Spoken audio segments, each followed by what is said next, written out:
Hi hello everyone, कैसे हैं आप? आई होप अच्छे होंगे। इस वीडियो का इंतजार बहुत सारे बच्चों को था कि sir first JEE main attempt complete हो गया है, अब हम क्या करें। तो आई थिंक यहाँ पर जो डिस्कशन का पार्ट है वो ये है कि क्या हम एडवांस की तैयारी करें, क्या हम जेईई मेन सेकंड की तैयारी करें, या क्या हम ड्रॉप लें। ये तीन क्वेश्चंस बच्चों के माइंड में बहुत ज्यादा चल रहे हैं। यहाँ दोस्तों मैं तीनों ही सवालों का जवाब दूंगा, इसको पूरा लास्ट तक ध्यान से सुनना, आपके लाइफ चेंजिंग वीडियो हो सकती है ये। पहला कि अगर आपको लगता है कि आपका जेईई मेन 1 अच्छा नहीं गया और 2 आपको करना है तो अब क्या करें रिमेनिंग डेज में। तो सबसे पहले जेईई मेन 1 में जो पेपर्स हुए हैं सभी स्लॉट्स के, उन पेपर्स को आप सॉल्व करना शुरू करें।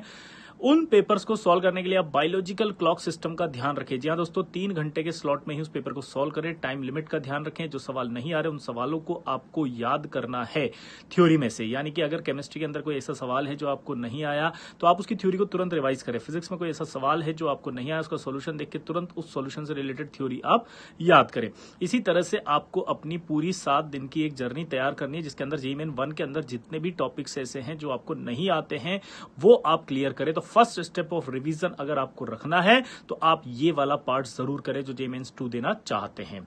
अब बात करते हैं जिनकी की ड्रॉप लेना है या मुझे ड्रॉप लेना चाहिए कि नहीं। देखिए, अगर आपको लगता है कि जेईई मेन 1 बहुत ही खराब हुआ है, यानी कि लगभग आपका 50 नंबर ही आ रहा है, या लगभग आपका जो है वो अगले टेस्ट जो जेईई मेन 2 होने वाला है उसके अंदर भी 50, 60, 70, 80 से ज्यादा नहीं आ सकता है, तो बिल्कुल आपको ड्रॉप लेना चाहिए। क्योंकि एक साल है, चांस है, उस चांस को हमेशा अपने पास रखें और उसे अवील करें। ठीक है। दूसरा, अगर आपको लगता है कि नहीं सर हमारा जेईई मेन 1 अच्छा हो गया है, अब हमें एडवांस की तैयारी करनी चाहिए, तो स्ट्रेटजी क्या रखें।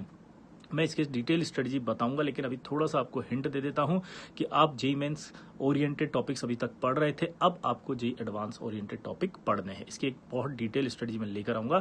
फिलहाल के लिए मैं इतना बता देता हूं कि आपको अपनी स्ट्रेटजी अब एडवांस की अगर रखनी है तो प्रैक्टिस के थ्रू आप उसको बढ़ाइए। और प्रैक्टिस करने के लिए आप ध्यान रखिए कि आपको मल्टीपल सवाल और कॉम्प्रिहेंशन सवाल, मैथ्स द कॉलम, आपको ये सारे के सारे कॉम्प्रिहेंशन, ये सारे के सारे सवाल आपको करने हैं। तो आई होप आपको अभी ये स्ट्रेटजी सही समझ में आई होगी कि जेईई मेन 1 के बाद जेईई मेन 2 हमें किस प्रकार से करना है। तो सबसे पहला जो मेरा सजेशन है, सारे जो पेपर्स अभी तक हुए हैं उन पेपर्स को तुरंत कर लीजिए, बिना किसी देरी के।